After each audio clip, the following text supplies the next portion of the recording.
Hey, it's John Carlos. Welcome to Movies We're Talking About. That's Eddie laughing at me because, my intro is sort of weird sounding, but I don't care.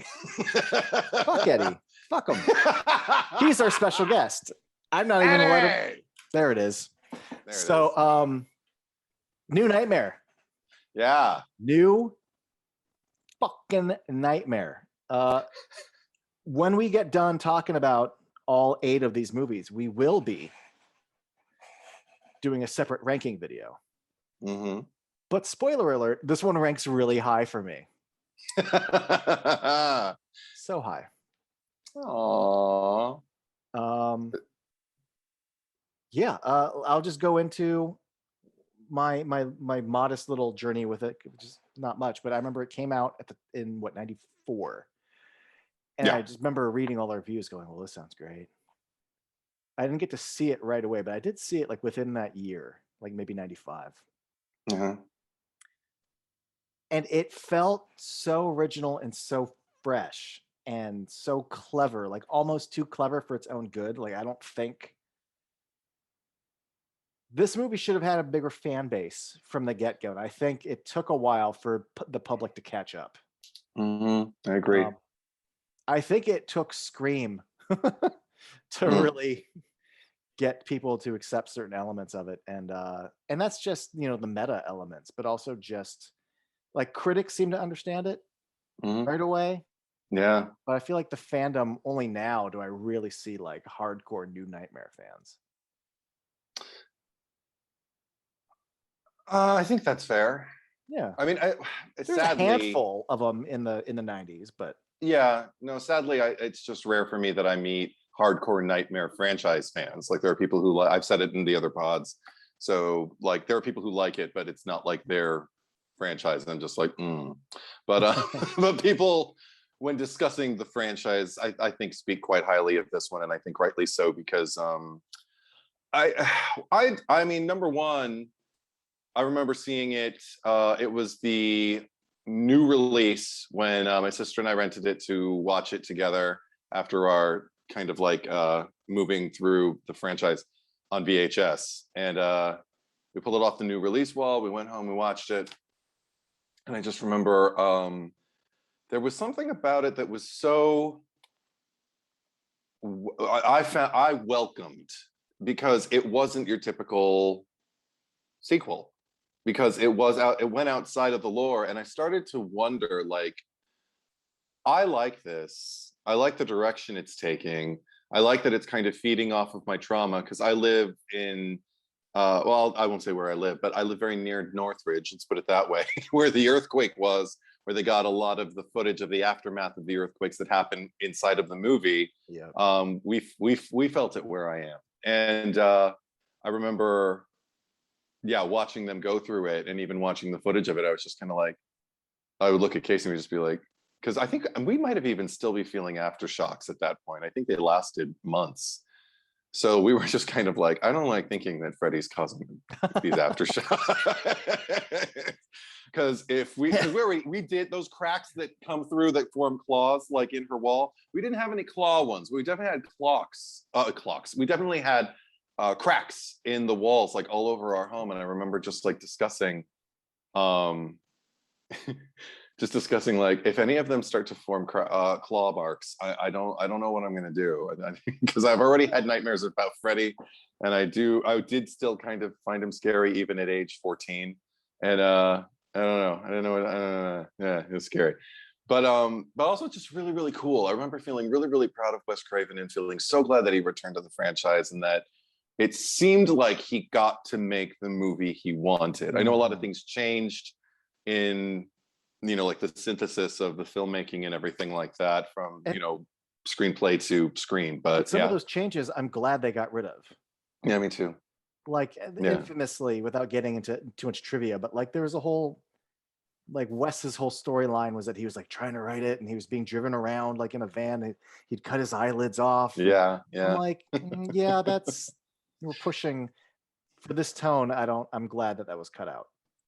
It's an homage, I mean, to the kid back The over kid. in Weston Hills who we Yeah. never see, but who we're told like cut his eyelids off and everything. I'm like, okay, well that would have been kind of cool. I even saw the visual in Never Sleep Again. I was like, oh. But how do you achieve that, you know, like in a live action film? There's a few homages in this to not just his movie. Yeah, totally. Little things that just like just make me happy that, because I know he went back and watched the whole series. Yes. And kind of said, I can't really make just like a straight 7 because like what the fuck did this series do? Yeah. I really, really enjoy the series, but I understand from his point of view. Yeah. It doesn't really work. So he made like a sequel outside the box. However, I love that when Freddy's at the TV studio, you know, doing this. Yeah. That first of all, that shot is seared in my brain forever. That behind Freddy, his silhouette, his hands passing, like this joyful crowd. The stage lights. I love it. I love it. I love it. But the fact that he tells them all, "You're all my children now," and I'm like, yeah. Well, look at you, Wes, at least being all right with 2. And the fact that Tuesday night is at the funeral. Yeah. I was like, look at you, had nothing to do with 4. But that's nice of you to bring her on. You know, it just makes the Nightmare family feel more like a bigger franchise family. Yeah. The New Line Cinema being the house that Freddy built and all that. Yeah. Well, yeah, but, I mean, we're happy that Wes got to make the movie he wanted to make, but I'm also happy that Robert Shea allowed something like this to happen to the franchise. Yeah. And even in an attempt, it seems like in a very business way, like an attempt to kind of mend that, not necessarily that friendship, but that working relationship. Because I know there was a lot of antithesis between the two of them during the production of Nightmare on Elm Street. And I know that Bob Shea had heard or read in interviews with Wes Craven, you know, sometimes, I wouldn't say disparaging remarks, but certainly like a frank kind of like, if he doesn't like something, he's not going to pretend he does. Right. And just kind of, you know, speak about like, well, here's the good points, but here's the points that I don't quite understand why it has taken this route. And it's not really the Freddy of my Nightmare movie. And I think Bob Shea wanted to kind of make good on the character and on the legacy and on Wes Craven's part in it. And when you look at 4 and 6, like he's not wrong Yeah. about how that's not his Freddy. Sure. Yeah, so I get all that. Yeah. The movie itself, I find though, this is the thing. It was the first thing I watched after Wes Craven passed away.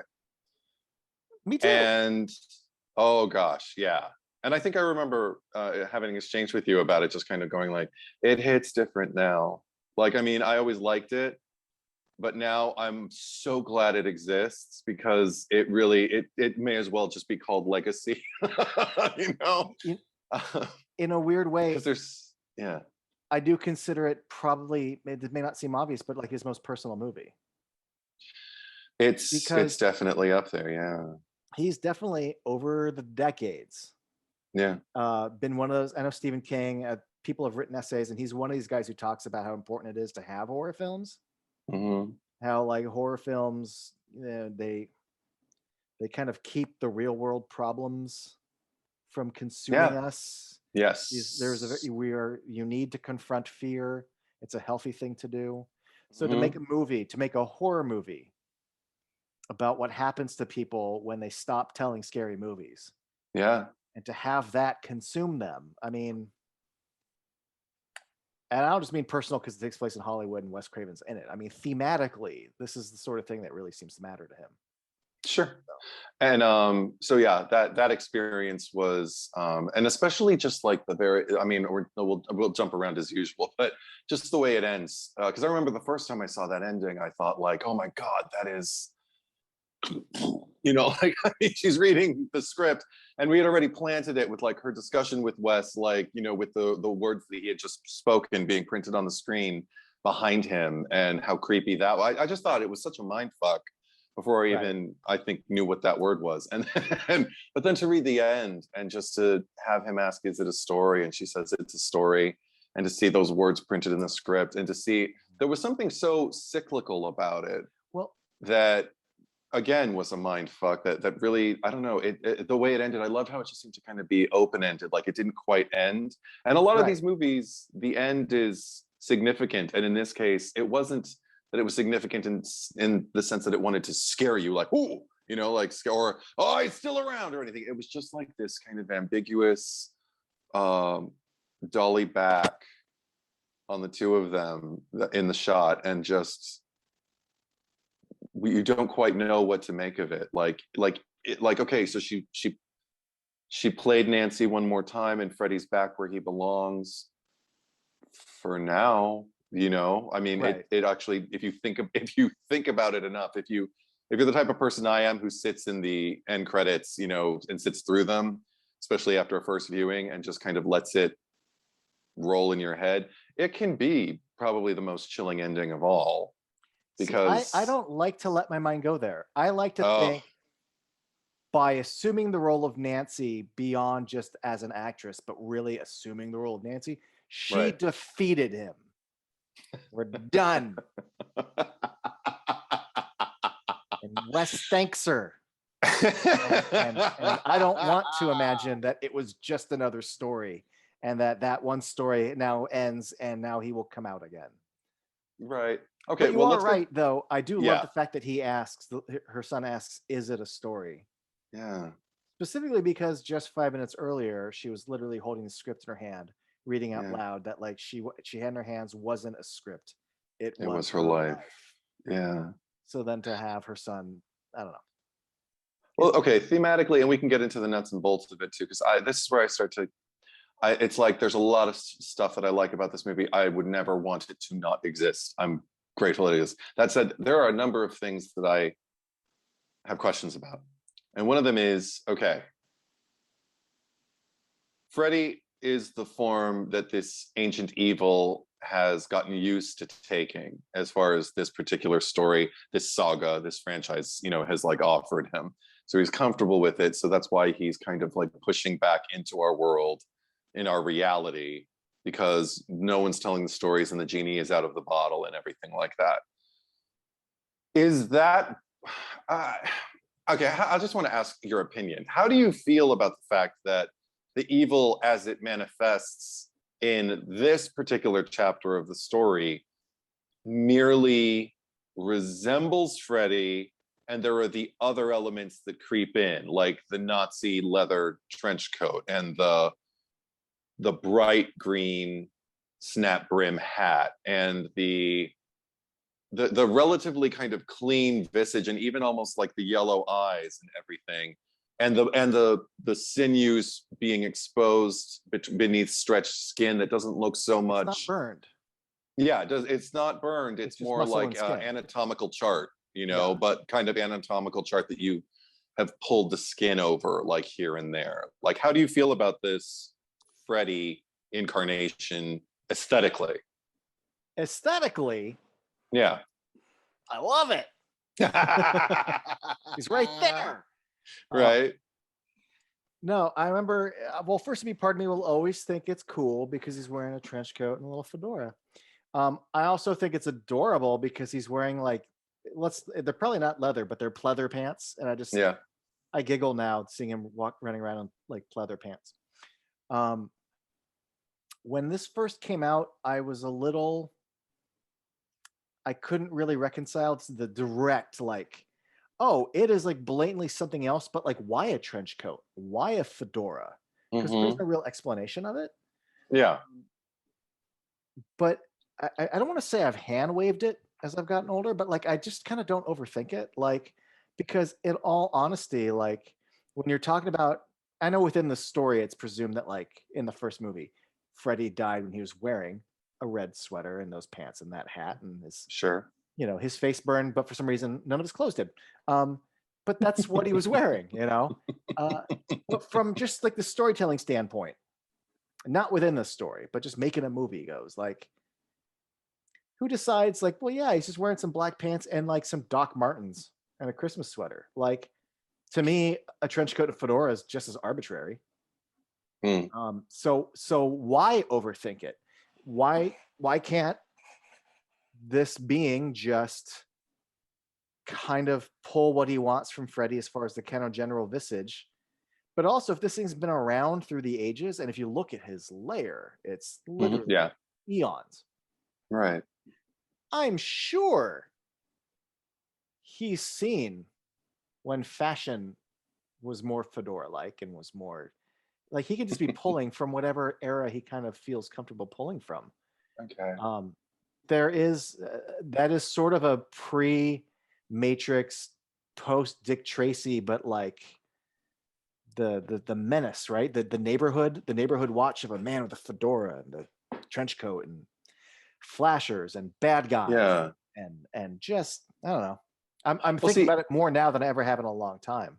okay. See, I'm glad that you brought that up, actually, the whole neighborhood watch aspect of it, because that was something that occurred to me while I was watching this.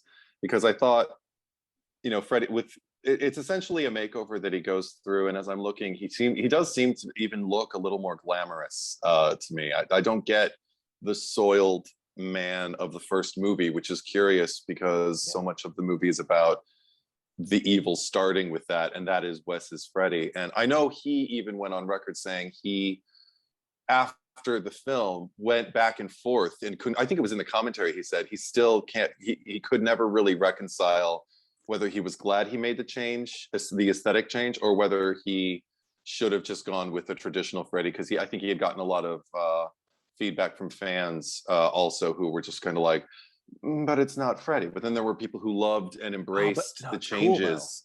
Cool, yeah, but he couldn't even reconcile it himself. He's like, some days I'm like glad that I made the change and I feel like it was the right decision. Then there are other days I shake my head and go, I probably should have just had Robert do the traditional makeup and everything. And I see both honestly, sides of that, though. Totally. I would be happy if they didn't do this and he looked like Freddy. I think I'm happy either way. I am too, and it's not like a deal breaker or anything like that. But there was something that occurred to me as I was watching the movie, especially as he's like moving around the house and even making his first appearance in the Miss Me, which is a great jump scare, even if you know it's coming. There's something about Robert Englund's performance and knowing how to gaze into a lens and just be menacing, just mean you harm, That's great. I love that. But I just wrote a note. I just wrote, if Freddy is supposed to be darker and more real, like those are the two terms that Robert Englund himself uses in the script when he's on the phone and he's discussing this Freddy in their nightmares who hasn't manifested. So she says, but in the nightmares, he says, darker, more real. And I'm like, darker? Okay. If that's what we're going for, I don't know if I was on this crew or if I were like Wes's, collaborator or something, I would have said, Wes, we're pushing that it's darker and more real. I don't know if this particular aesthetic is necessarily that. I think it's, yeah. I don't think he's entirely speaking about just aesthetics, though. Yeah. I think he's talking about character, performance, attitude, because at no point is he like, hey, Tina.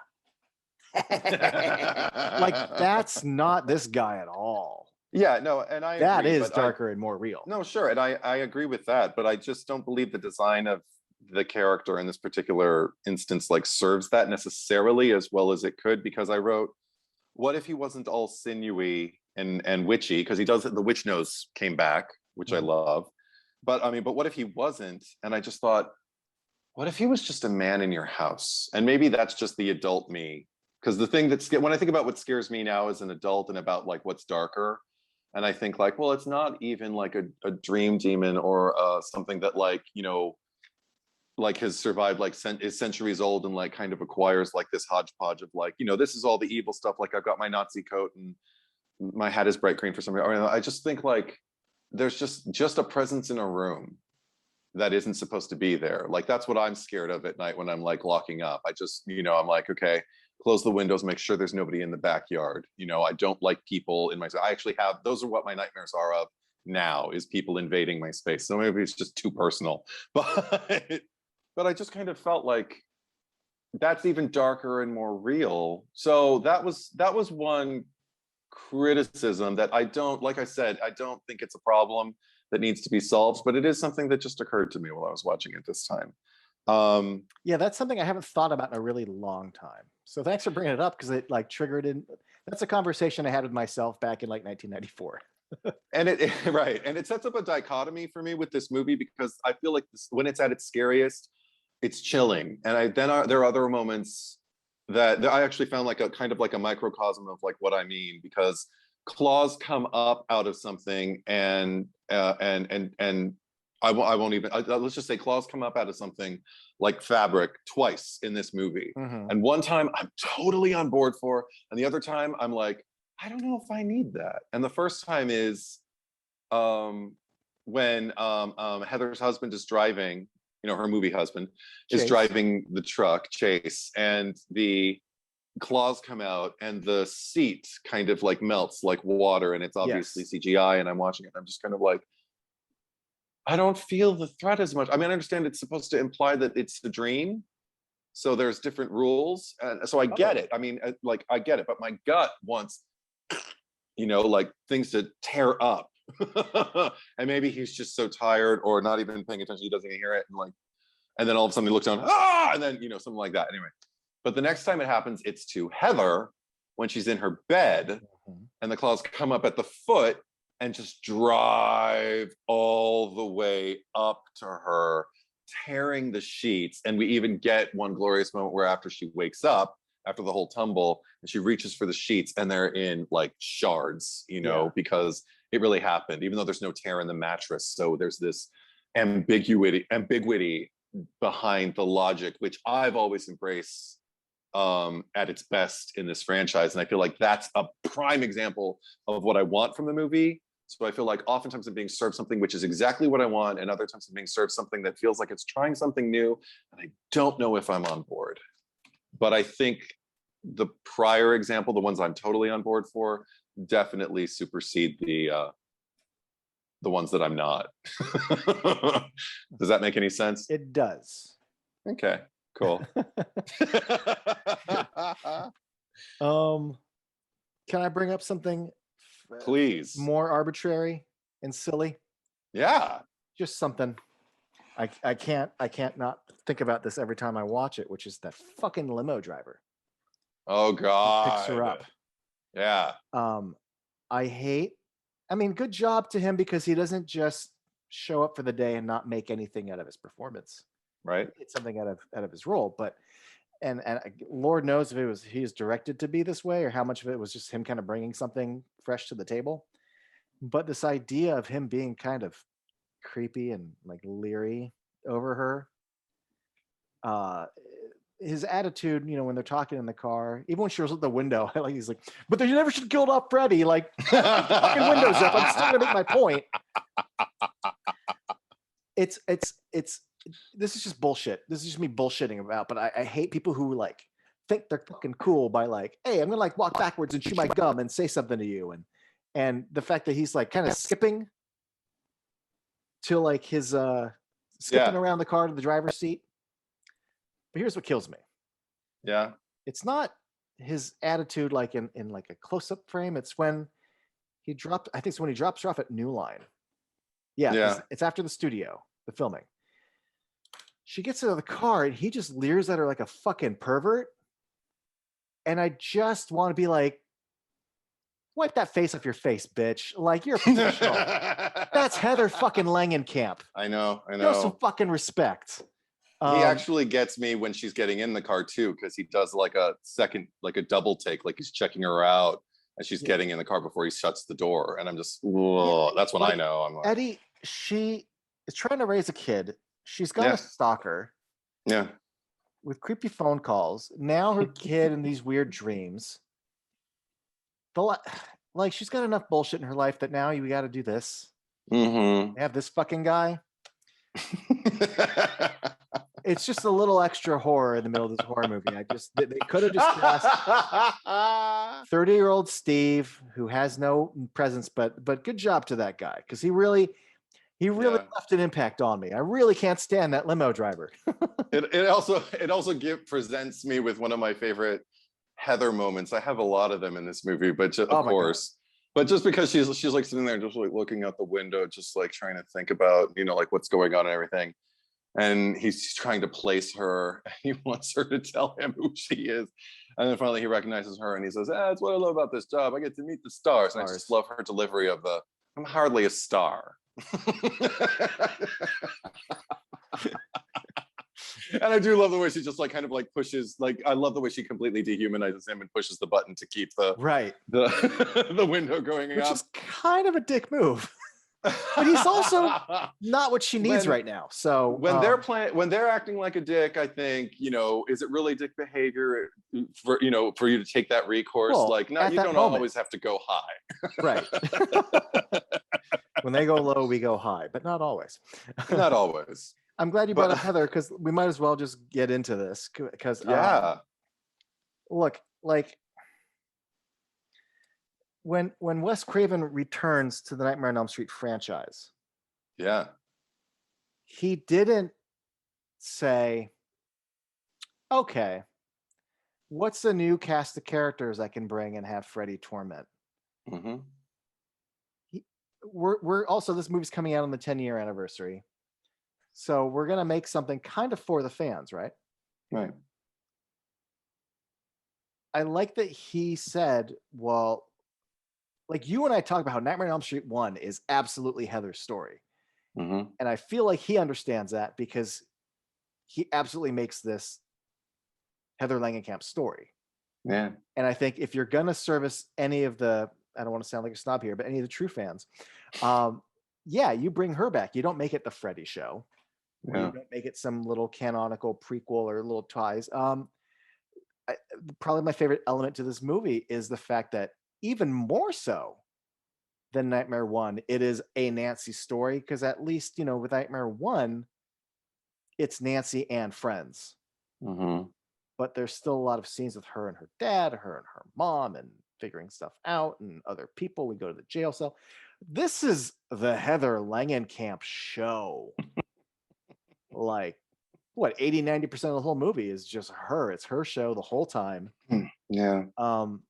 She absolutely delivers, but I love what Wes like gives her to do, this lovely present to unwrap. I just think if you're gonna be telling, like, I think you mentioned this with Phantasm 5, when it's like Reggie's deathbed scene and phasing between friends, and at this fifth movie, kind of capturing the friendship of the first. And to me, you come back for the seventh, and when Heather's talking to John Saxon, and starts calling her Nancy, and then he like gets in the car and he's just like a cop and he drives away and she's at the house. I'm just like, this is fucking fan service of like the highest order. Yeah. I get goosebumps. Yeah. Every time.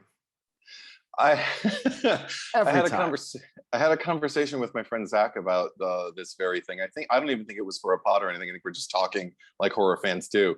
But he mentioned like, and he touched on something that actually kind of got set up in my brain after I saw this movie for the first time, and kind of wished in a youthful, I don't know, idyllic way.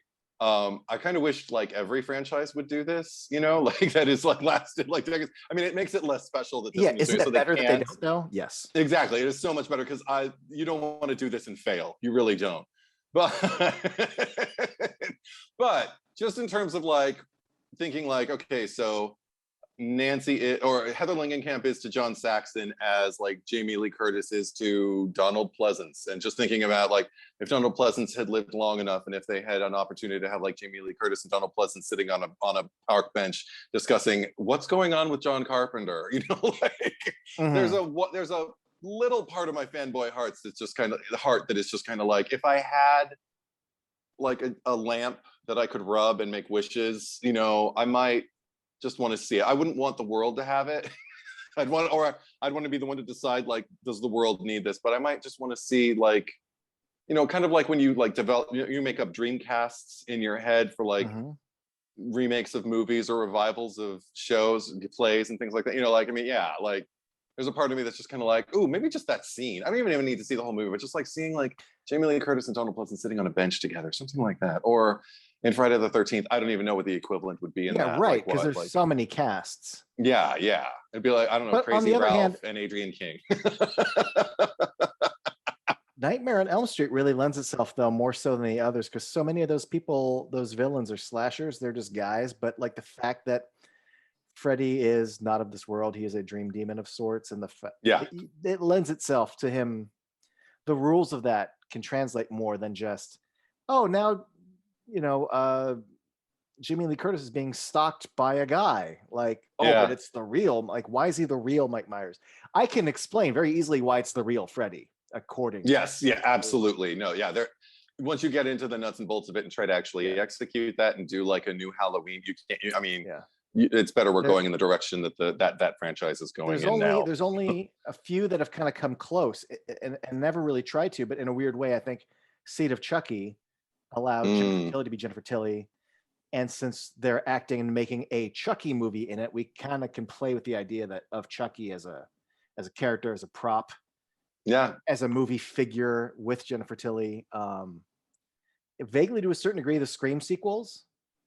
Okay. Once you start making Stab based on Scream, right. You kind of get to go there, but not to this degree. No. And at least that franchise you're built in with. So yeah, there is a new slasher, but it was human to begin with, and the theme is about people consuming horror media. So, but never to that massive degree of, It's literally, this is literally a movie made about the legacy of the movies. Like, I mean, that came before. And but I mean, so that rarefied aspect alone is something that makes it indisposable. And actually, not just the legacy of the movies, but also like the impact that legacy has on those who made them. I I think Wes was quoted as saying like he thinks the reason Scream was such like a bona fide success and the reason New Nightmare wasn't is because New Nightmare was made kind of for the people who made the movies and for the for the fans who were in the long haul. Sure. And Scream was made for the audiences who celebrated the not just his movies but all of the slasher movies that had preceded like the 2 decades prior. Basically. And New Nightmare is not wrong for it, but yes, Scream has a wider appeal in that sense. Yeah, I get that. But yeah, I'm much more comfortable recommending Scream to a newbie as opposed to New Nightmare to a newbie. Right. I mean, even somebody who's seen the original Nightmare on Elm Street, they'd have to really like it for me to wholeheartedly recommend New Nightmare. I would never discourage anybody, but specifically love the first one, but to see the impact and the weight that has on Robert and Wes and Heather, and even to a certain degree, Bob Shea. Bob Shea's had cameos in movies, but there is this little reservation, this little bit of dread. Because he seems to know something about Wes's script. Dread is also the perfect word throughout because but even he delivers that. Yeah. He doesn't go like, hey, I'm gonna make a picture and you're gonna be in it. Like it's even though he does it's like, yo, of course you have fans, Heather. We've got statistics on you, up the wazoo, or whatever the line is. Like he isn't quite listening, but this is what I love though.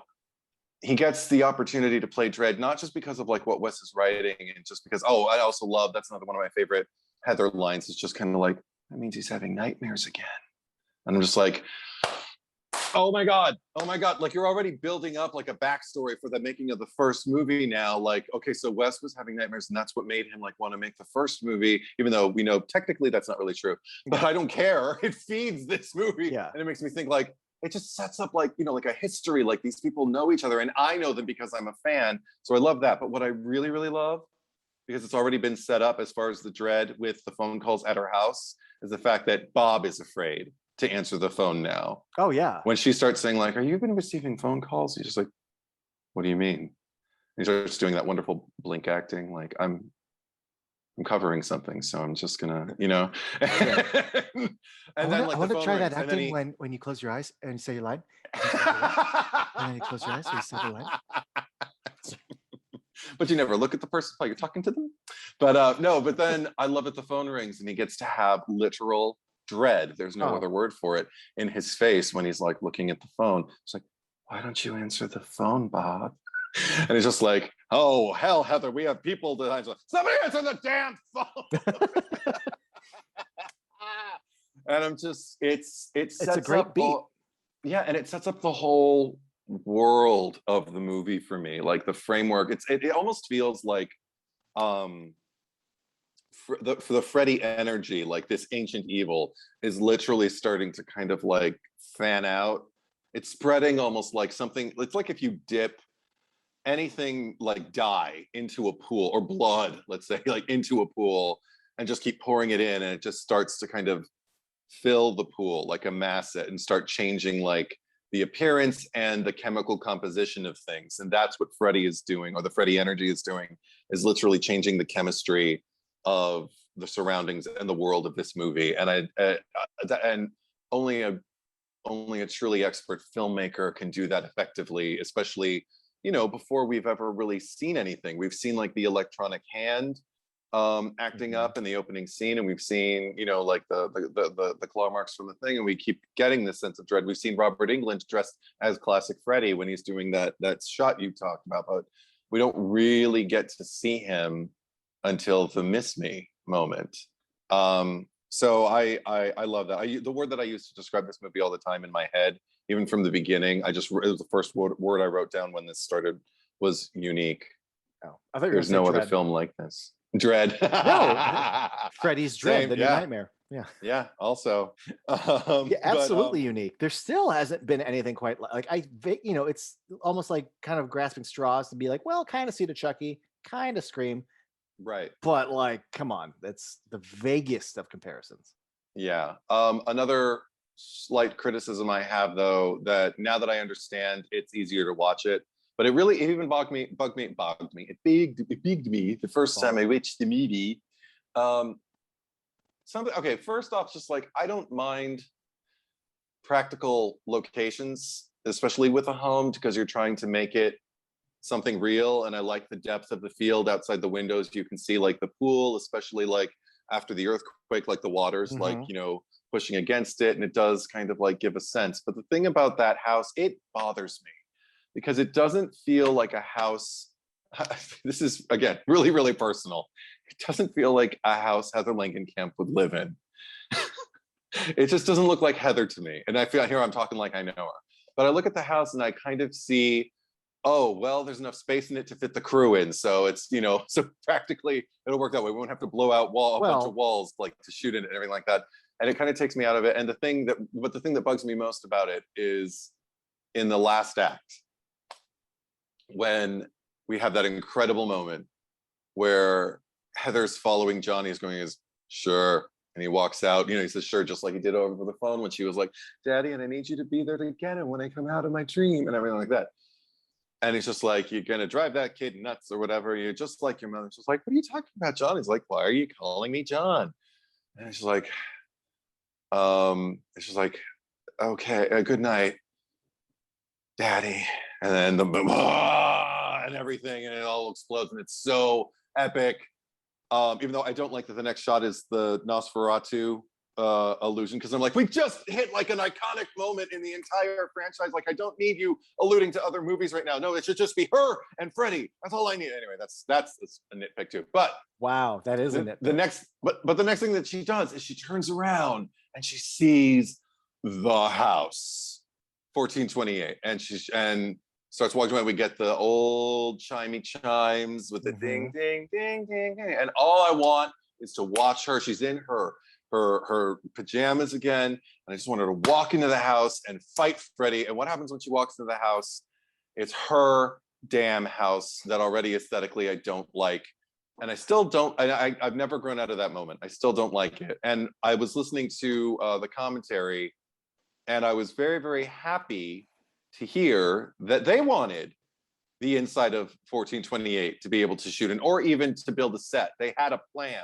There were blueprints to I think they still had the set because it's New Line and it's the house of Freddy built, so they're not going to throw away the set. But they wanted to, reinforce it and make sure that it could shoot in it and everything like that. And they ran out of, it wasn't money. I think it was just time. They just did not have the time and the resources to build it all up again to a point where they could shoot in it. So they had to make, Wes had to make an executive decision, and he was just kind of like, well, she'll just go in her own house. We have that set up, and we got a TV in there, and we have like we have a bedroom already set up. Maybe that'll make more sense for her to chase Miko, and even though what's his name in the movie? I already forgot. Dylan. For her to chase Dylan. See, that's why I'm okay with it.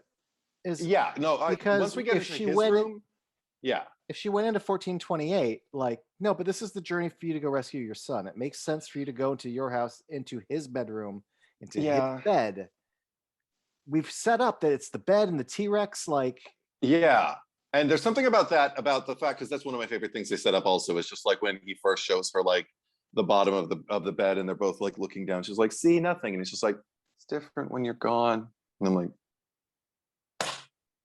okay, what now? If a kid, no child can ever tell me that. Because if a child ever says anything like that about their room, about things happening in it, like I'm going to be like, we're moving,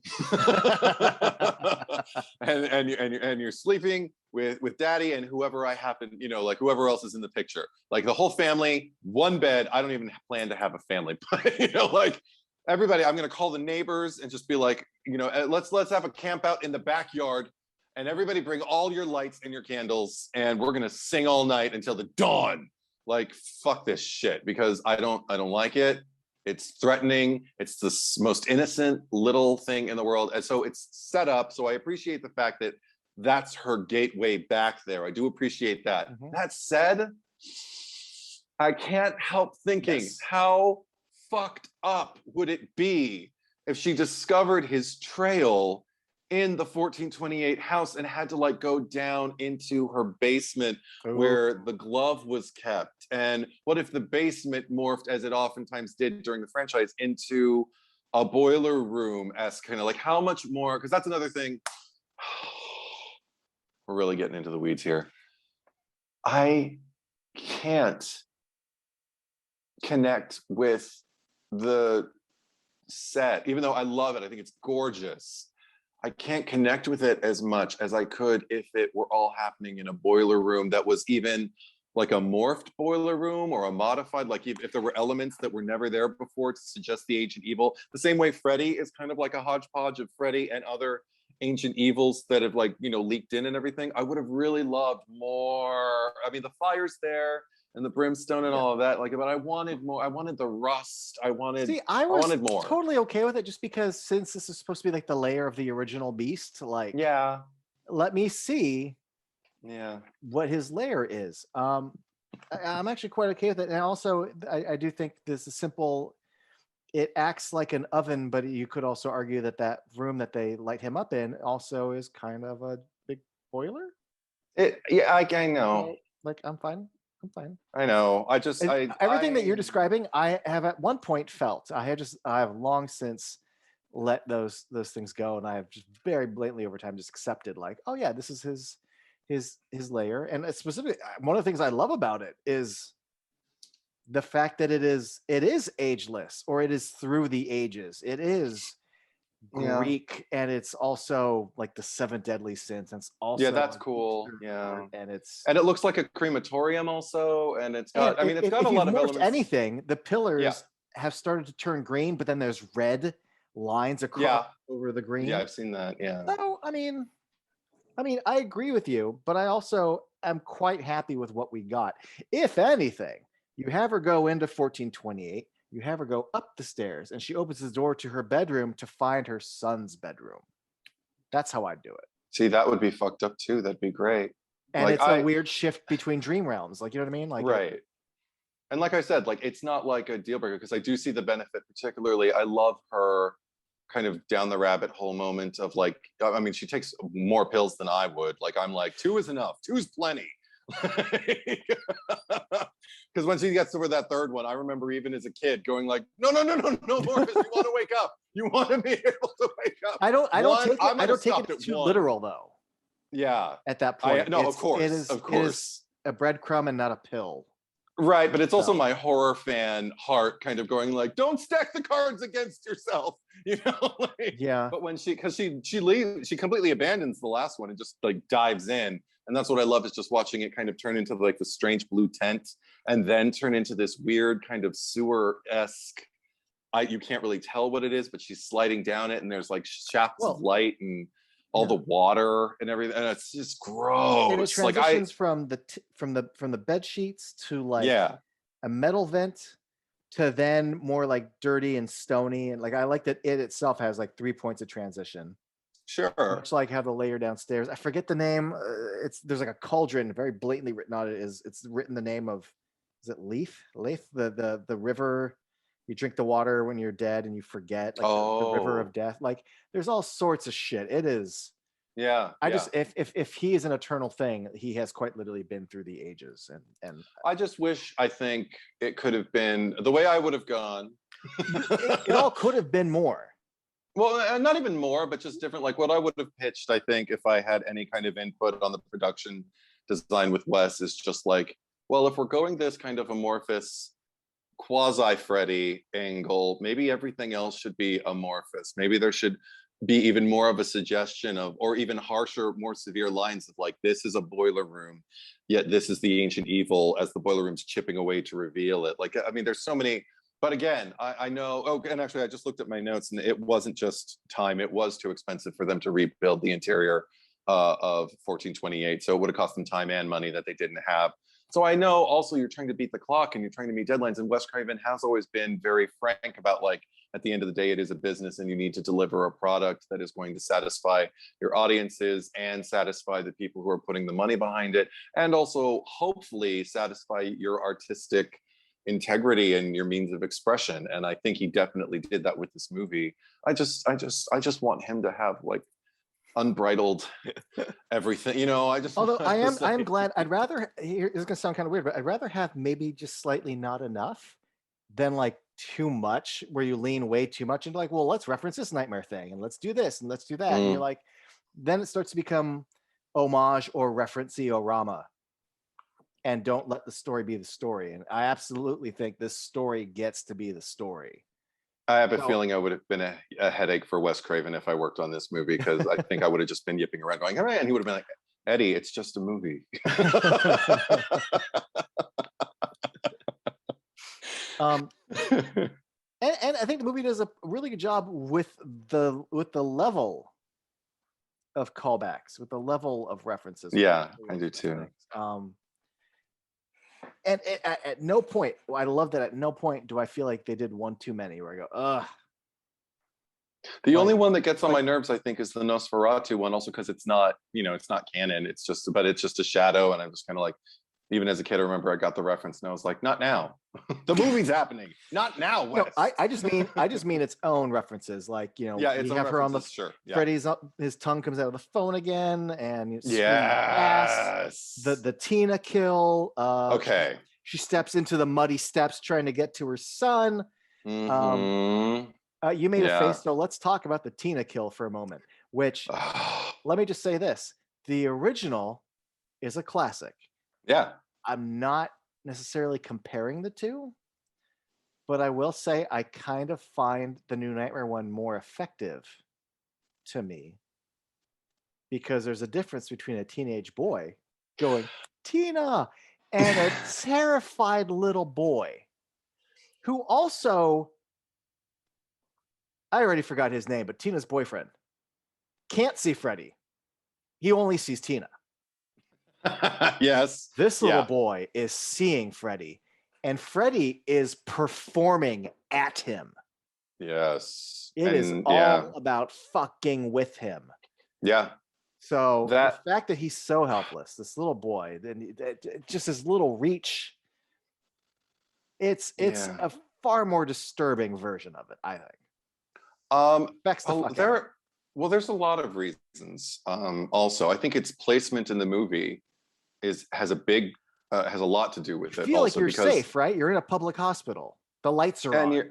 Yeah, absolutely. But also because it happens so early in the first movie. I mean, it's I agree with you.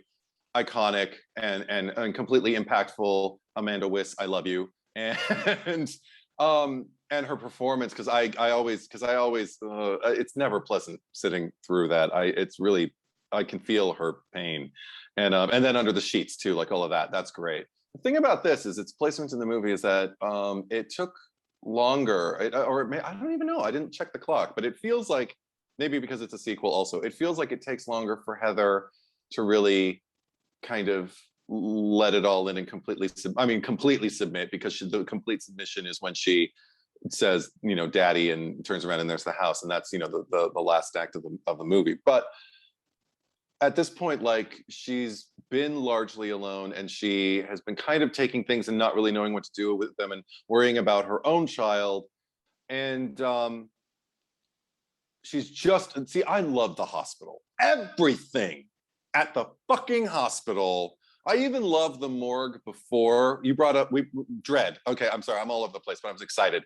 Dread, you brought up Dread. One of the moments that I think of that it perfectly captures Dread is just Heather Langenkamp going to the morgue. Like, literally, like, she comes out of an elevator, she's walking around. I think there's a sound of someone weeping in the distance. They spend several beats before any other movie, she get out of the elevator, she go to the morgue, do the thing.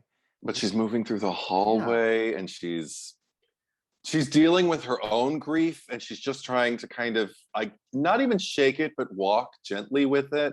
And you can see it all over her.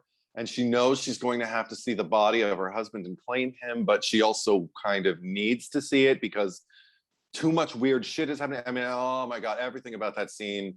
I mean, it even has a cliche in movies that I usually can't get behind, and I really don't care, because I think it's quite funny sometimes in movies where what people will choose to have characters, and also particularly female characters, vomit at in reaction to, you know.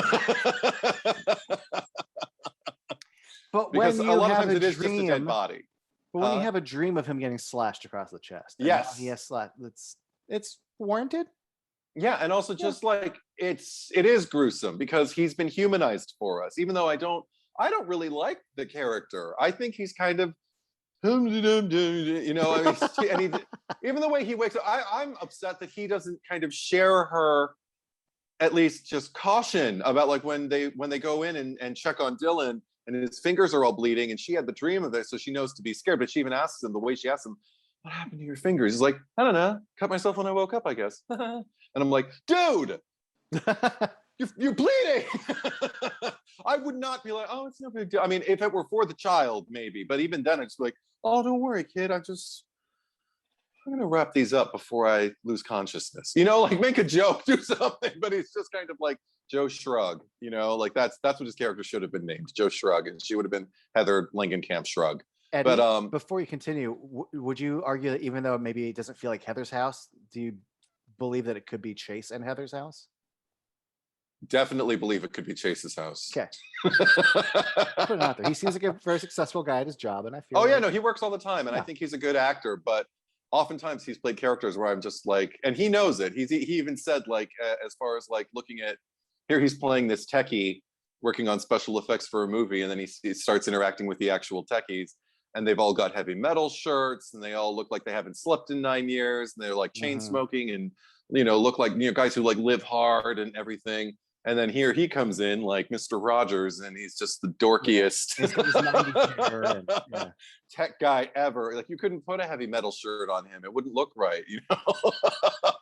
But so I appreciate. But he's also the one that, like, probably has a more administrative role too, and has to sign paychecks and. I don't know. I've never seen. It's his name on the side of the truck. I buy it.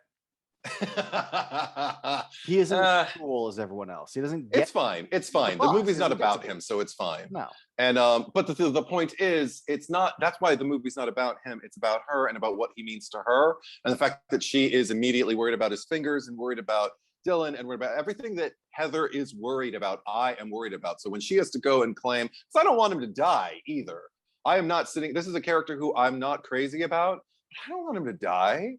I mean, he's a father, and he didn't do anything but, like, you know, kind of marry into this legacy unwittingly. Who would ever suspect, you know, that that's what you're marrying into or whatever? It's not her fault, but just the fact that there's a dead body that has already been humanized for me enough that when I see it and when I see her reaction to it, and then when I see the claw marks just underneath, you know, the sheet, and she sees them and does that double take. She's like, excuse me, could you pull, did I see him just one more time? He's like, oh, that's not necessary. He's like, no, please pull it. And she's like, lower, please. He's like, and he keeps pulling it begrudgingly lower and lower. And then finally when she takes it into her own hands, so Nancy, takes it into her own hands and just like pulls it down and then sees it and then immediately vomits. I'm like, no, I get it. This I get. And vomits like really dark, like dark brown, almost like, I don't know what she ate, but I don't either. it's Poor not thing. a good color of what comes out. No, I don't. Well, I don't want to think about that. Did you eat poop? Because it's like you're vomiting poop. Poop and corn. But that's the dread. And I started. Okay, so hospital, everything at the hospital. Okay, first of all, I love that Dylan is sitting there, all kind of like. The first time she. When is it that she walks in? I think she walks in because she wants to see him. He's sitting there and he's all just kind of like this. You know, and then he looks up, he's like, and then he sees his mom and he smiles. He's like, mommy, and everything like that. And I forget exactly when that happens, but I love that moment. I also love the fact that like when he is kind of distant and just kind of sitting there and kind of spacey, and she's like, you know, what do you need? You just tell me what you need to feel safe. And he just puts this little hand right beside him on the bed. And not only does she know exactly what he wants, I know exactly. Yes. That it's Rex. It's just like Rex. And I'm like, yes, go get Rex. Rex is his protector. He's his guard.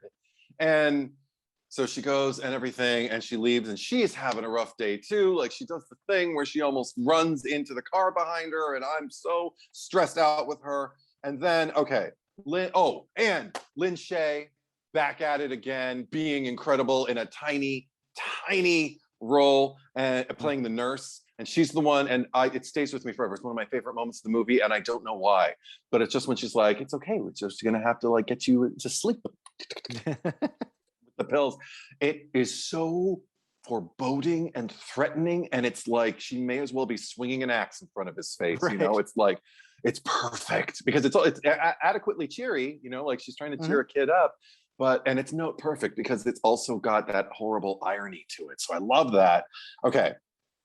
Then when Heather finally gets back and she's limping through the halls and reclaiming what I call that adolescent defiance with the screw your pass. Yeah. And even when she, with the nurse, when she fucking, and everything like that. I mean, everything about her. And even when she's sitting there with Fran Bennett as Dr. Hefner and the way she's answering questions, the way she's even avoiding answering questions, there's something very teenagery about that energy, and I fucking love it. So okay, so we're in the hospital. So then we get to Tracy Middendorf, Julie. I love the fact that even though Julie's kind of like, I know she was in the original script supposed to be kind of like a bad guy, and there's still, I guess, remnants of it in her introduction. I love that by the time we get to the hospital, I'm Team Julie.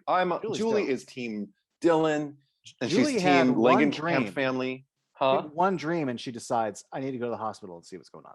Yes. Good job. I like you. Yes. I'm like, you're going to do well here, and she doesn't. Also, yeah. The nurses do their stupid fucking trick to jab Dylan, and that one nurse has that smug, cocky fucking face on her face. Mm-hmm. And then it's Julie who like punches her, right? Julie is because Heather punches her. But Heather elbows her later, but Julie's the one who punches her. Oh, you mean right? punch? Yeah, no, she does punch her, but she is also the one. My favorite thing, even Julie punches her so hard she flies out the room. They cut to outside. She's like, "What?" And I'm like, "This is awesome." Not only she punches her so hard, she knocks her out to the hall. I love that the other nurse's response is, "Hey, you can't do that." Yeah.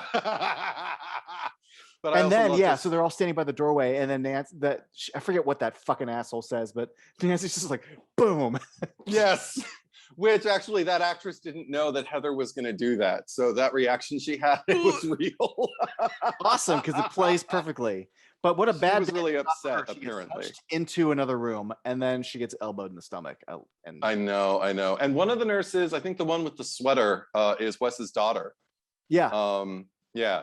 But okay. So anyway, more about why you love the hospital. Why I love the hospital, because we're getting to what you were talking about. So Julie is the guardian. Oh, before we get to that, sorry. Because I love all of this. When she picks up the needle and everything like that, because the other nurse was like loading it up like it's wet. She's just like, excuse me, what were you going to give him? And just like something to help him sleep and everything. And then she's like, do it. And then, and ow, and everything. And she's like, and you bitch. That's when she punches her. Yeah, right. Yeah. But then she grabs the needle and she's she's like standing there like she's going to defend her. So the nurse, like, you know, defend her. And she's like, well, I know what's in that one. Do you know what's in this? Because you're going to find out as soon as I stick you with it. And I'm just like, yes! Oh my God. You are a boss. You are amazing. You deserved to live longer in this movie. Yes. And it's and the way she fights to keep Dylan awake too. Like she's so on Team Nancy at that point. Or Team Heather. Yeah. And Team Nancy family. Like Team Heather Langenkamp all the more family. Tragic when she gets killed. But okay, so everything that you mentioned, because also I wrote down this, it never occurred to me until this viewing. It's wholly illogical because none of them are asleep, and yet it's happening. So this tear that's happening in our reality isn't just infecting sleep now, it's infecting the actual waking reality, which isn't necessarily canon and isn't really ever explained in the movie. That said, it never occurred to me. And even when it occurred to me, I was like, I don't care. I don't care that it doesn't really make any sense because the impact that it has on the characters and on me is so fucking worth it. They echo the iconic moment that you mentioned. I love just that shot of Miko's face as she's being dragged up, and the score swells perfectly while it's happening. And he's just kind of doing this odd, nervous, you know, rock back and forth with this pre-cry face. It's too good. It's terrifying. Yeah. Because what is horrifying, in addition to like something terrible happening to a character who I really, really like now, is not just is it happening in front of a child, but the child is a damn good actor who I don't even see as an actor at that point. I just see him as a little boy who's terrified. He's terrified. And it's so wrong. And I'm so on board for it. It's not just that he's killing, is it Julie? Yeah. There's a lot of time spent like turning her around and pulling her up and looking and like stopping and looking and really like stopping and looking at Heather's son. Dylan. So it's really drawn out. Yeah, I think I mentioned it's like performative, but it goes on longer. It's leaner in that sense. And there's dialogue. Hey, Dylan, you ever play Skin the Cat? And it's like, I don't like that. Well, I have two sort of micro responses to your concern about the fact that he's awake or that there's no one asleep in that scene. Sure. One, I can at least, I mean, you could argue, well, has Dylan been injected with something?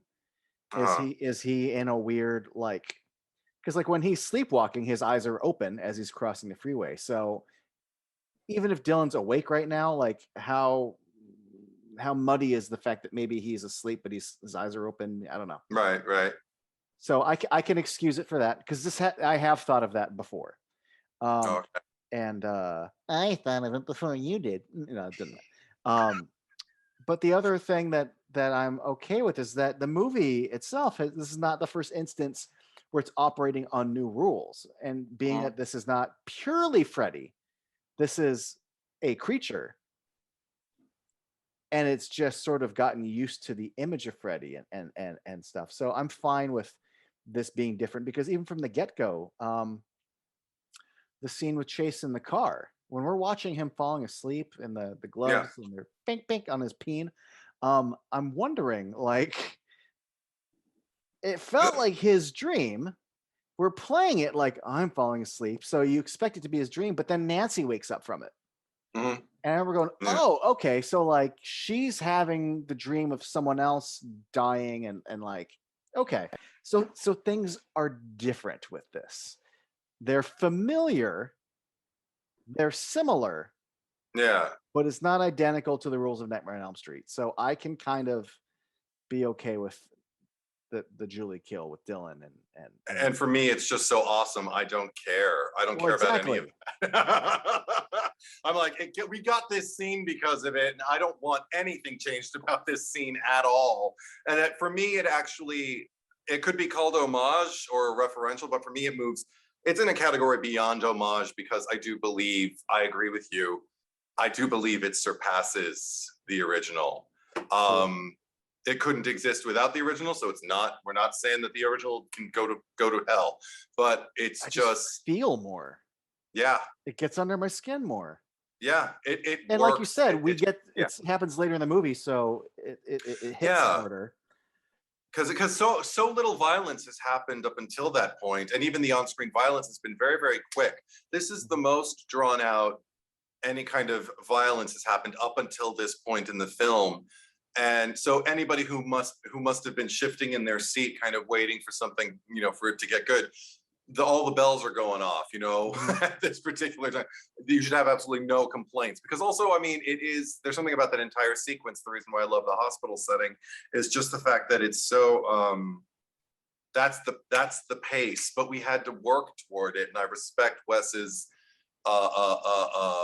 taste as regarding like what the pace was and like the placement of like that particular thing, because if it would have opened like that, it would have been a completely different movie. And I don't think a movie that moves at that that sets that pace from the beginning and just kind of like keeps it moving at a clip can be as reflective and be as thematic, or I guess consciously thematic as it is, because I think because there's a lot of blurred lines in this movie, and it's where I feel it probably works the most effectively and really appreciate it. It goes beyond just like my little nerd horror heart beating, because the master is speaking, but it's when Wes and Heather are having that discussion. I was just thinking about that scene. Oh my God. My compliments to the chef. What else can I say? I mean, I don't have any. I feel like the whole movie hinges on that scene. That it really does everything. Yeah.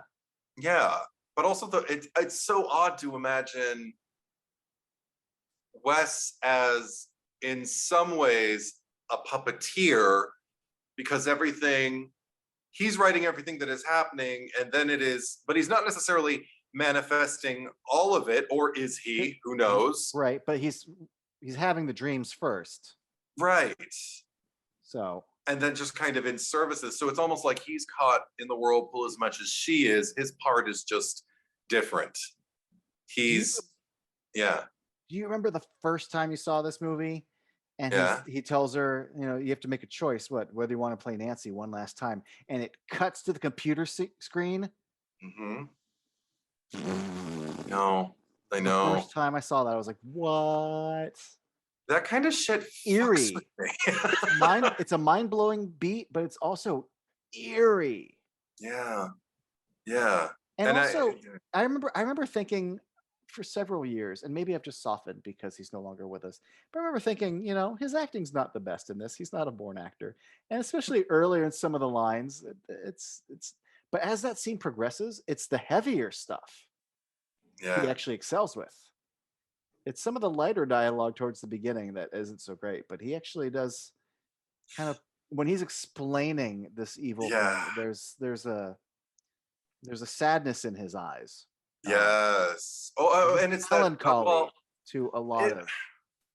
One thing about Wes Craven, I love hearing how many people who worked with him, particularly early on with him, like a lot of them were his students, but then he started taking on, actual crews and working with just like young people who were in the industry. But how many people allude to his vibe as being that of like just like a really, really cool English professor?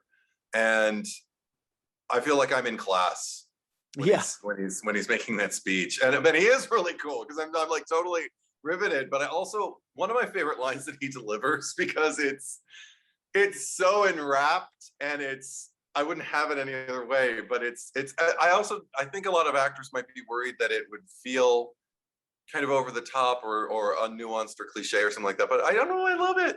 It's something really, really simple. It's just, I mentioned Genie in the Bottle earlier, and when she says like letting the genie out of the bottle, it just goes, exactly. I can all see him like, I'm so into this. I'm so deeply, yes, you're right. You get it. You get it, Heather. You know, like it's got this.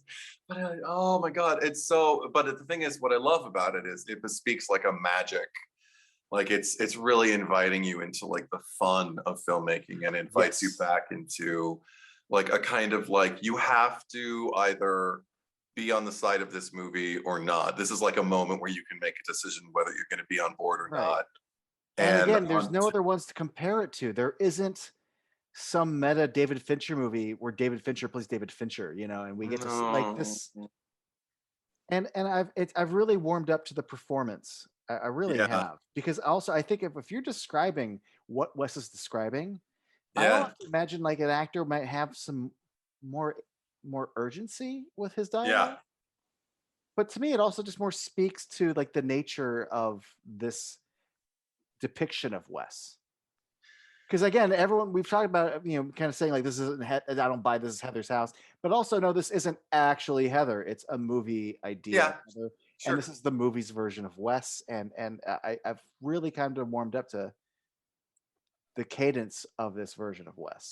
Well, it's not. It's also I love now knowing because I remember thinking like, wow, Wes Craven's rich. Like, Like he lives on the top of the Hollywood Hills. He's got like that Olympic, like it's beyond Olympic. It's not even really a pool. It looks like a single lane pool. I don't know what to make yeah, of it, you know, that kind of thing. And he was just like, and I think it was his preference because he had seen, you know, he knew that he was originally supposed to be like this character who like got his eyelids on. He was just like, can I just be like rich and live in a mansion and just be like a baller, you know? Like, yeah, and it works if you're just it's shorthand for like Hollywood, you know, like yeah. yeah. And just sit comfortably in my chair and just say the lines that I wrote. Can I just do that? But Mhm. I love also just like um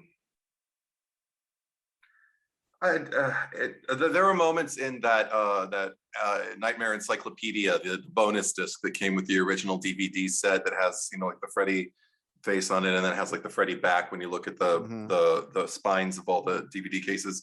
There was one, I remember one thing that I love to watch over and over again was the one because there's all these clips that have titles and their interviews with various people, and there was one that was Wes intensive, and I think it was in the new Nightmare section, and it was, and they're on the Blu-rays now, but it was Yeah. called Filmmaker. And you click on it and you just hear him talk about like being a filmmaker. And something about his voice, just the not just the cadence, but like the timbre, like you can't like I can't even attempt to do it because it's too gentle and it's too Wes. But I could listen to him talk forever. I really just Yeah. it's Yeah. great that he It's does a voiceover later because it's a perfect voice for voiceovers. I love it. the line that always gets me is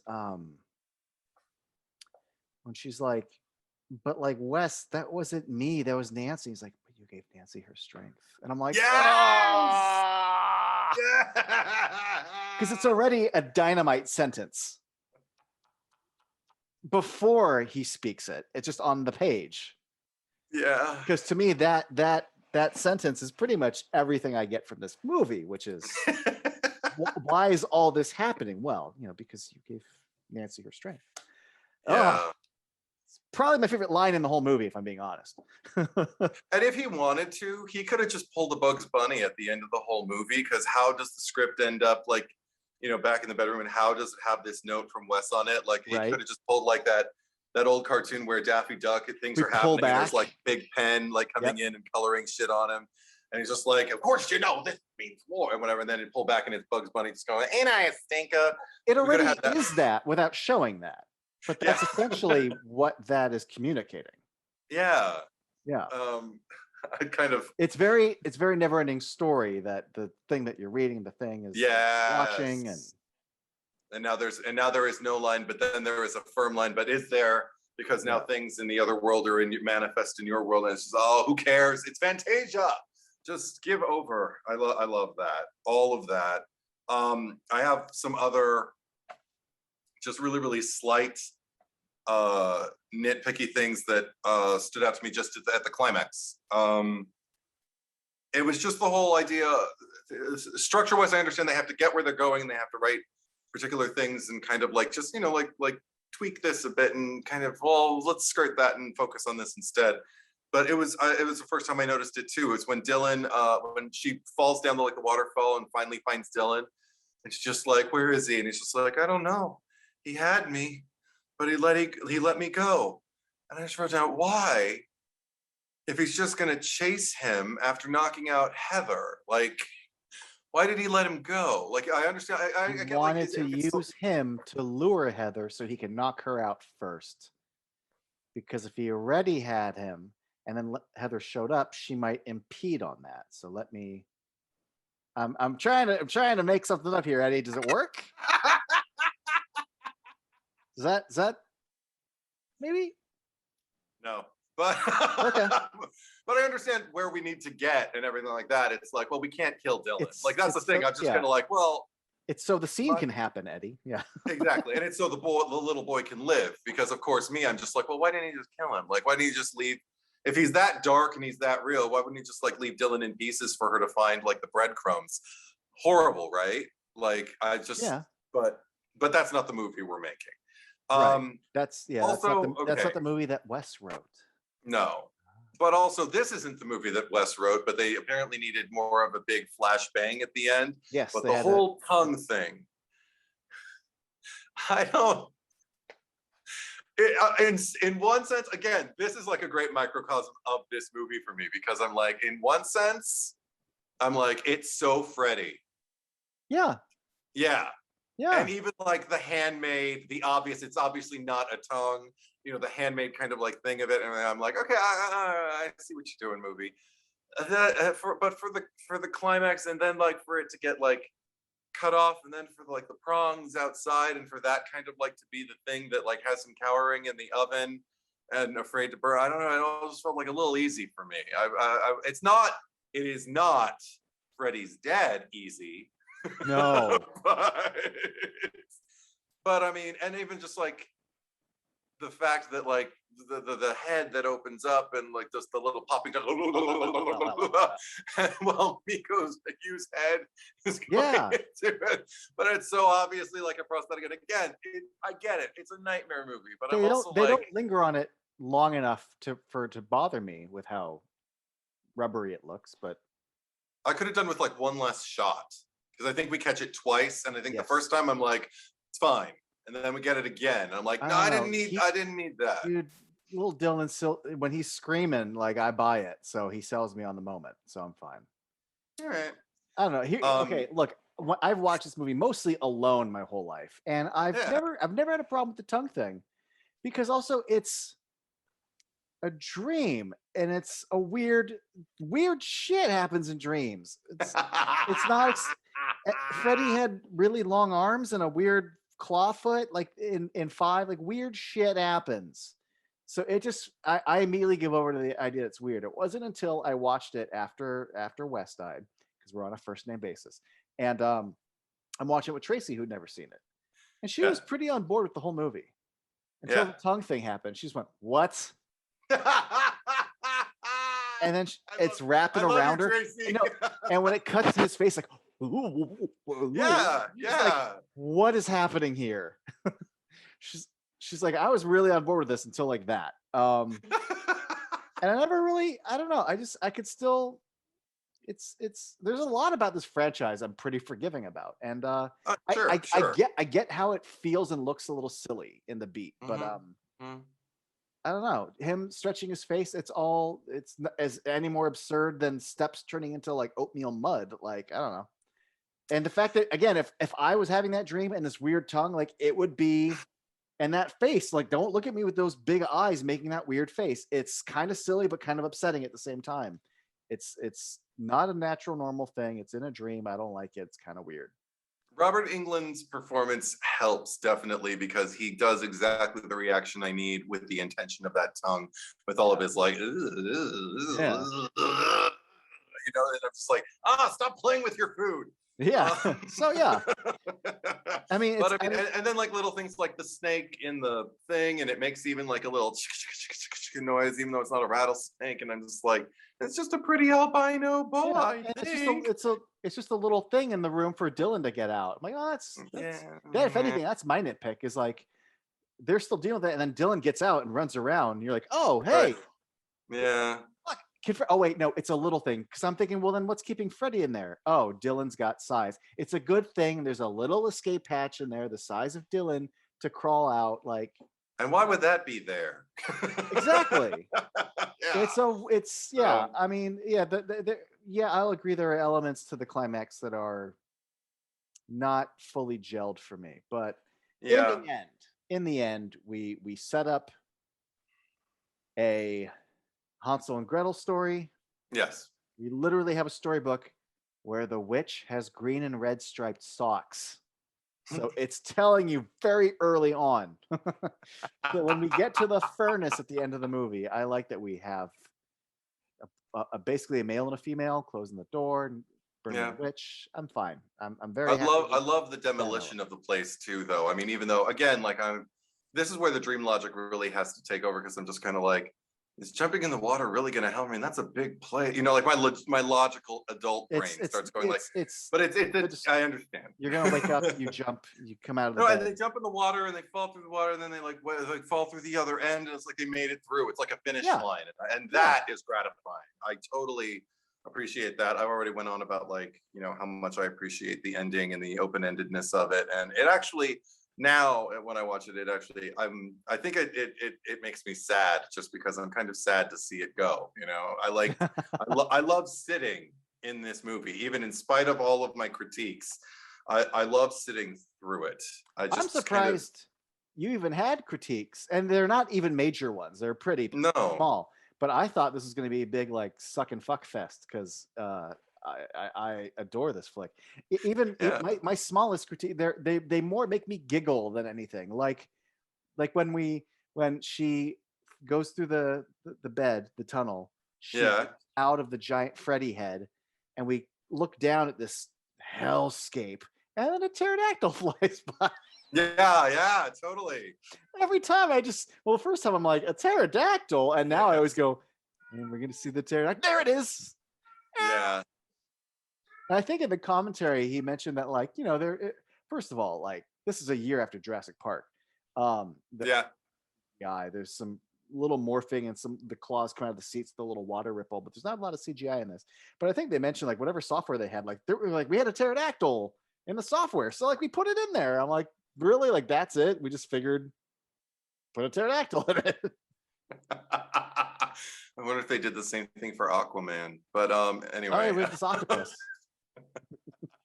No, but I mean, even like there were things flying in the air, and I was just kind of like, there's air and sky, but we're in the center of the earth. All right, I'm just gonna let it roll. But with this movie, but I mean, ultimately, like the key things for me, the key ingredients, they are just that, they're key. And another little thing I just like, but since we're still talking about the climax in that set, is I love that the opening dream of them making a movie with Wes, with the robotic claw and all that, is the set from the finale. And I don't know if that's them trying to be economic, but I just love the idea that her first dream and the real hellscape. I just love that it's that set, that we kind of literally come around full circle. And I love how disorienting it is. Like the opening, you don't quite know what's happening. You know they're making a movie. You know there's a glove, and you see Heather Langenkamp, and then she's talking, and then it starts to come along. You're like, what the fuck? You know, like, is this going to be the whole movie? Is this is really the way it's? And then then we wake up in an earthquake and everything like that, and then it's like, I don't know. Because without any context, like it's already coming to life, and you really kind of know what to expect, because if you've seen a trailer, then you know what the movie's kind of premise is. I didn't think the movie was going to be as intelligent, and I don't want to say cerebral, but character-driven. Like, I thought the movie I was going to get was the movie that the opening dream sequence is. Right. And then we wake up from it and we get something much better. Yeah. But I thought it was going to be, we're making a movie and he's back and he's entering our world, and the claw. I'm like, oh no. And Robert plays himself and Heather plays herself, and murders are happening on set and shenanigans. Yeah. And it's not shenanigans. If you like shenanigans, you get it for a minute or two in the opening dream sequence. So there's that. Yeah. I don't feel like I adequately paid her due to Fran Bennett as Dr. Hefner, though. When she's on screen, it's like she brings a whole other kind of like level. I think that's what, but she's a big part of what contributes to me loving the whole hospital sequence, because she's playing a character I usually hate, and I do hate her. I hate her, but I love watching her. Just again, vocal cadence, just like you have let your child watch your films, haven't you? I mean, you got this incredible, deep, round voice, and it's like, Miss Langenkamp, the child is fine. You know, I live for her. Yeah. I live. Yeah, and also I just get lost in her eyes. She's giving this extra 10% performance right there.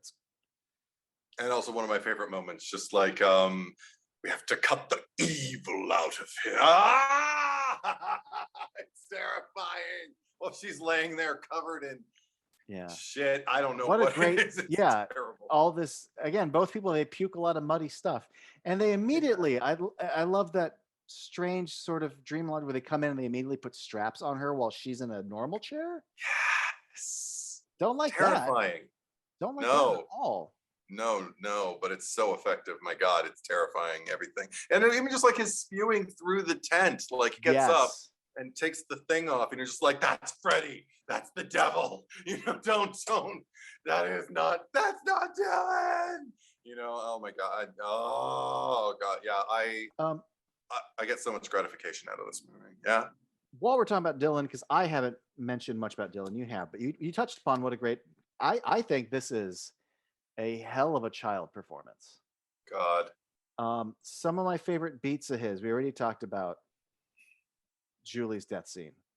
We talked about a few things, but one of the things that really gets me is after Chase's funeral, when it's just Nancy and him laying in bed. First of all, she's great.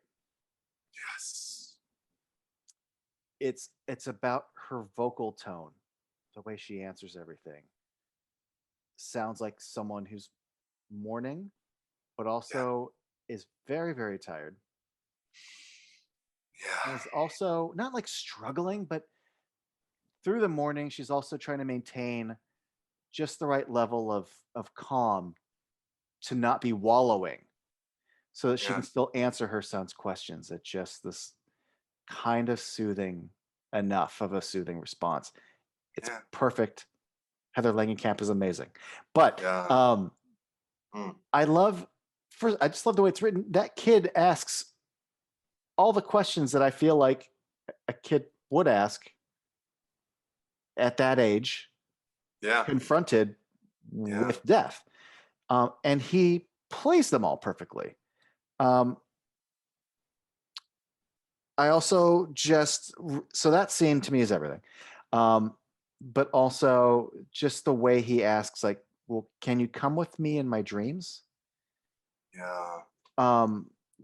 That's like another hinge, because that's pretty much the anchor for the finale. But the way he asks her about heaven and meeting God, which leads to what shouldn't be one of my favorite scenes in this movie, but one of my favorite scenes in the movie is when they're at the fucking park. It's just her and John Saxon talking. Two reasons. One, it kills me. It breaks my heart. At the end of the scene, when he says, God wouldn't take me. Yeah. Because I mean, I already know what he's doing when he's up there reaching. But as fuck, like, this kid doesn't feel. There's a weird. Sometimes I notice like good kid actors, but they feel actory. Yeah. It feels like a performance, but a good performance. And there's others that are just a natural. And then there's the kids that are they're too natural. That I feel like they're just a kid on a set, and they're not conveying, like they're not tied into it. He walks this very interesting line where he feels like a real kid, and some of the lines he says feel just kind of natural, but then others are true performances, but they're good performances. But I also, while we're touching on this, just want to bring up the fact that whole scene, I rewound and watched it like twice. I'm fascinated by the quality of the stunt work in it. Yeah. Because when you see him, I mean, I have no doubt, no matter what they're filming, there's something on the ground, but it's never like a short person in a wig. It's always him. And it's Yeah. him on top. And I'm looking for like this, whether there's a tether through his shoe or I don't see any safety cables. It's all practical. There's no CGI. There's no digital wire removal at 1994. No. And then also when he falls, I'm always like, that's not a stunt man. That's a little boy. I don't. And there's a camera shot looking down. I'm like, there's so much ground down there. And then when I just know I'm sure all the guidelines were followed, but what they captured on film is always like a little boy in danger, and it's so well done. I remember feeling the first time I saw that the danger of it, because it's again, and I love it because it's uncharacteristic of not just like this franchise, but of like most slasher films. You know, like how often are you going to brace yourself because a child is up too high on something? You know, and it's not there's not somebody like you know, like down at the bottom, or even in my favorite kill of the franchise, like, you know, Freddy with the marionette up there and then he cuts the strings. I mean, you know, like there's no element like that. It's just a little boy trying to reach God and trying to be with his father. And the threat is a real life threat. It's real life horror. It's not technically genre horror. And I remembered wondering because it's terrifying. Yes, and everything that you said about the reality of what you're looking at, it's like I can't see the strings. I can't see it. And it was, and I found out after the fact that he did indeed have the platform he was standing on had a rod that ran all the way up his pants leg, and I believe probably up to his torso. Mm-hmm. So even if he would have like leaned in one, you know, he couldn't have fallen because the rod was welded or directly attached to what he was standing on. So even if he leaned, it would have caught him.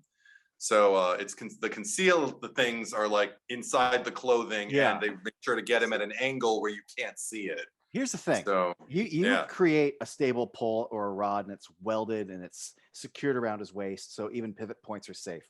Even knowing that all the physics are there for him to be safe, you roll action. If I'm on that crew, I'm still just like, Jesus fuck! It still looks like there's like a little boy standing on that fucking thing. Like I would walk away from the set. Well, that's not. I can't be there for that. No, a child is at a height that they're not meant to be at, and your natural inclination should not be to feel like everything's okay. I hope everybody on that set was going, you know, because Can I tell you another little thing I love? Yeah. Nancy runs, catches him, which you know the weight of that boy falling is going to hurt you. So when they tumble onto the ground, I love that she's in pain. So she really tells John, check and see if he's okay. Like, in this exact moment, I can't check if he's okay. Yeah. I absolutely would. But fucking ow. So the first words out of her mouth is check and see if he's okay. Yeah. Because I can't. That's why I love Heather / Nancy so much. Yeah. Absolutely. Well, and then another thing about Julie that I love is when Rex is torn asunder, and the fact that like when she sees this kind of like, oh sure, okay, we're just gonna, she's like, is Rex gonna die? It's like, no, Rex is not gonna die. And Julie's like, no, he's not gonna die. We're just gonna go do an operation. Come on, Dr. Dylan and Dr. Julie. And I was like, that's a babysitter. That's an au pair. That's who you want taking care of your kids if you can't be there yourself. Like I was already just kind of like, okay, who cares about like the breadcrumbs they leave for her, you know, as for us as an audience to suspect her and think like there's something kind of off about the girl. No, I love her. Her. There's just tons of tiny details like that all over this movie for me about just like, I don't know, I guess it's about like natural human impulses toward preservation and protection and coming together and compassion, and you know that getting rewarded, and that of course I'm on board for that, you know. I don't know about you, but I got chills. I still get chills when he shows us they go under the bed sheet and he just explains to his mom like what the Rex is for, keeping his feet above, and that's where the bad man is. And then also when there's slashes, like all that shit. Yeah. And it's through direction and it's through that kid's performance. Yeah. I'm glad you brought up Julie and Rex, because I just one of the little things I never thought about until this time. Okay, so one of the things I was thinking about, and this will lead me back to this thought. So putting a pin on this. Okay. The idea that, so if Bob Shaye's getting calls, Wes has his own thing going on. I love the idea that when she's talking to Robert Englund on the phone, like Robert Englund has his own story that we don't see. We get a glimpse of it in the phone call. And part of me always wondered, like, I'm just curious. Like, I want to see what his story is. Now, granted, I know why we don't see it. It's because it's not as interesting. He's having dreams. Maybe he's being haunted. But ultimately, Heather's the one that's being chosen to resume her role and save the day. And also to come save her kid. Right. But still, like, I just can't help but wonder about wanting to know more about what is what's his journey. He's getting the phone, he's being compelled to paint, and what happens that makes him want to pack up. I'm supposed to meet up with you tomorrow, and instead I'm out of town. Yes. Here's a voicemail. Yeah. I've always wanted to know what is his story. So I just think it's neat that there's another story to explore. If I could have one thing added to this movie in terms of like something that isn't there that a gap that I'd love to fill, it would be just to see, because I believe it was a nightmare and I would want to see that nightmare. I want to see but I also Robert get Englund keeping it Heather's story. I get it. Oh, totally. But I would not mind just a dream. Just a dream, because also she can be there. Right. Well, Chase's dream was her dream. So why can't What if Robert... she dreams that it's tomorrow and she's actually meeting him, and then Freddy comes over? Because what I want to see is Robert Englund get scared of Freddy is what I want. Yeah. But that's, again, that might be a little too meta and a little too fanboy. So I don't know. That, to me, that's its own entire movie. And however, if they had made that movie, I would probably be sitting here now saying, but wouldn't it be great if it starred Heather? Because isn't Heather the heart and soul of that first movie? Right. So like this was the right approach. In fact, Freddy only has X amount of minutes in each movie. Yeah. So it's fine the way they did it.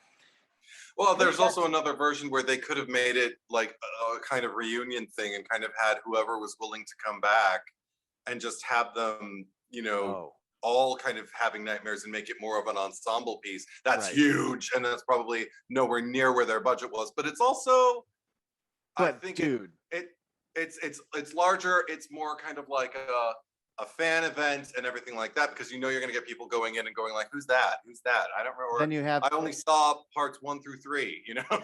No, but it's you know not how deeply personal enough. It's not personal enough. Dude, my nipples would be so hard if you got like Johnny Depp and Amanda Wyss to come back for this, and you tell the story. Yeah. Again, but then you're telling a more pedestrian story of just like the cast being haunted. Well, you have to write it so it's not so pedestrian. I'm imagining. Right. But this is more focused by making it Heather and a story of motherhood and grief and the legacy of the past weighing down on you and trying to cut out horror from your life and what it did. Like, that's already, I wouldn't want to lose that, but it would be cool. It would be cool. But it's also what we got is so tonally on point given where this whole saga started. Because that's what you just described. That's the first movie too. Yeah. The only difference is she's not so much a parent as someone who is moving into adulthood because the adults in her life can no longer protect her and are starting to regress themselves into either through their pettiness or their unwillingness to believe or their the way they're shrinking from the threat. Are starting to regress back into a kind of childlike quality of somebody who needs to be protected, and she is the protector. So that's a nice full circle compared to the first one. Yes. I also do think they do a good job of seeding enough doubt of like, okay, so your kid's acting weird, but like there are earthquakes happening and like maybe he's been watching your movie. Okay, now it's his dad's dead. Like these are they have a whole scene with John Saxon. We're like, this is a perfectly acceptable thing to be. This is okay. It's not okay, but like it isn't fucking Freddy coming back to get you for real. They do enough Right. to really not make me scream at Heather like, why aren't you seeing the signs? Like, but No. also she does a good job of becoming aware that things aren't right. Yep. So it's Well, a very fine line the movie wrote, and they nailed it. So yay. yeah. Well, I mean, and also, Wes was smart enough to give her enough, like when she looks at the wound on her husband, and just after she vomits, she just looks to the what do you call it? The mortician. I don't know if he's a Yeah. mortician. The guy, and she's just like, looks like he was clawed, and it's like, yeah, Right. But the guy, I mean, things Well, like it's that pretty don't nasty happen car wreck. in the world. He's just like, yeah, I guess so. But also just like what was the other thing? Oh, because she's getting like a fucking phone call, and then she looks over at Dylan, and he says something, and he says, I touched him, and she looks over, and Yeah, and the foam starts vomiting up foam, and then foam is coming out of the phone, and I'm just like, shit ain't right, and it's not normal. It's not normal, and she knows it. So good. Dude, the mind fuck for me was when she's been getting letters in the mail already, and they stopped, but then she gets another one, and it says answer the phone. I'm like, what? That's a good old-fashioned horror. What? So anyway, Yeah. the pin that I want to come back to is much like how that there was a Robert Englund story that we don't get to see. I just like to imagine the idea that, because this ancient Freddy is getting stronger, so he can't just come right away. I love the idea of I just want to see. I don't want to see it in the movie for real because this would be stupid. But I just like to imagine this being. He's like, I'm taking this form. I have this trench coat, this claw, and I'm coming up through this metal hallway that becomes the bed, and then oh fuck, a T-Rex, and it's like this plush, and he's like, ah. And I like to imagine, like from his point of view, it's like a giant plush, like Honey, I Shrunk the Kids, like this big plush Rex. And he's like, no. And then it's like, well, like I'll get stronger one fucking day, like and then just, or even better, it's not a giant Rex. It's literally just like this little plush. He's like, oh fuck, nah, I can't. The gatekeeper's here, and I can't. He's like, oh fuck you, and it's like this big too. Just because I know it's a cute little idea in the movie. But to think of the logistics of it practically, they make me laugh. They make me giggle a little bit. But you make me think about something you alluded to in Heather's speech to Dylan when they're in the bed afterwards, and he's asking questions about Daddy and God and everything. And it makes me think, because I think she says I think it's two lines she says, where it's just kind of like, something like, can God talk to me, or something like that. She's just like, I don't know. I think you have to pray. And then I think she looks down at him, and doesn't she say, I think you have to have faith. And so it just makes me think like, well, his faith is imbued in Rex. That's what makes him powerful. And it's like Nancy turning her back on Freddy. Whatever you have faith in protecting you, as long as you have faith, as long as you have something that you have confidence in, so that you can move through the world like that. That's everything. That is your everything. That will keep anything, well, maybe not anything, but it will keep most things, psychological things, shall we say, from getting in and from, like damaging you. That's another thing that makes this horror, this whole horror theme just kind of like parallel life. And that's why I'm so on board for it. But because she also, another thing I liked while you were talking about it, I thought about that. I think you have to pray. I love that she's not like kind of like, like a devout,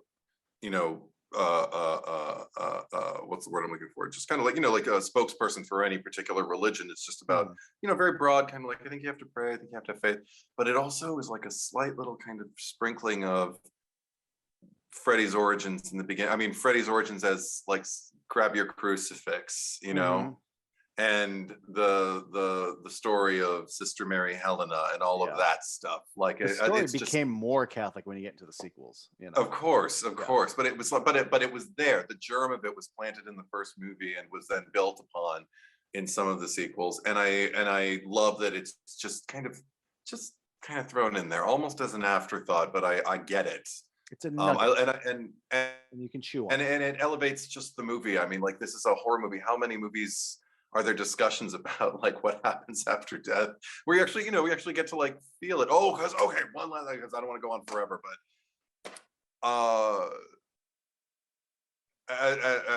as someone who has experienced loss and grief and all of that, I greatly appreciate the horror of the funeral when Dylan is being pulled into the coffin, past his father, and he's screaming for his mother, and she has to go in there and get him. And then her husband wakes up and is crying blood. And doesn't he say, "Stay with me," or something like that? I can't remember exactly. And she is screaming. It is not a scream of necessarily. It's not like you're trembling. Something terrible is happening to me, and I'm so scared. It is an emotional violation scream. It is agony. It is angst and grief and dear God, scary what is happening? I'm scared scream. Terrible. Which also makes it all the more of a shitty thing for Freddy to be doing. Terrible, I said. So, yeah. And also, I'm glad you mentioned that scene, because that's another time where, like, when she wakes up from that, they acknowledge that the earthquake happened. So the earthquake wasn't part of it. She got up out of her seat, bumped her head. I'm like, is she having a dream? Oh, I guess she bumped her head, but how long was she out? So this is a very weird, again, if the rules aren't totally the same, like you can get a bump on the noggin, immediately go into a dream state, and then come back. It's, again, it within the movie. I never thought of that. Yeah. Yeah. Okay. Yeah. Cool. Also, just random little thing. It's not so much the trivia of it, it's just how I feel about it. But I remember the first time I listened to the commentary, one of the things that always stuck was that, we had so many people come back for this funeral scene, and Wes he thought about asking Johnny Depp to come do the scene. Yeah. And he thought Johnny Depp was too big of a deal at the time, that he wouldn't have said yes. And he told him that story years later when they were at a thing, and that Johnny Depp said, "Oh man, you should have asked." Yeah. What kills me is just the fact that we didn't get that, but the fact that Johnny Depp was like, "Of course I would have done it. You should have called me, man. I would have done it." Yeah. I love after all those years that he was willing, and it would have been nice to see. He came back for fucking Freddy's Dead. I was just gonna say, like, the proof is in the pudding. It wasn't just him. I get it. You were just on set with from Crybaby, and you were with Rachel Talalay. Talalay. Thank you. You saw me struggling, so it's very easy to pick up the phone for Rachel Talalay. I get it, but I just love that he. But I love that Wes gave you your first movie. Like, it's just as easy to. Yeah. It just warms my heart. Makes me a little sad every time I think of that story. I go. But yeah, my final thoughts is just that I adore this movie. In fact, the more I see it, the more I adore it. And I was always such a little snob when I was like 16, and I still feel this way now. But I remember when Scream came out. Yeah. And publications, like legitimate publications, would all say the same thing. They would say that Scream, oh, it's great. It's the first postmodern horror movie. Oh, it's the first postmodern horror movie. It talks about other movies and blah, blah, blah. And I'm like, bitch, not only did New Nightmare do that first, but Wes Craven just did that first 2 years ago.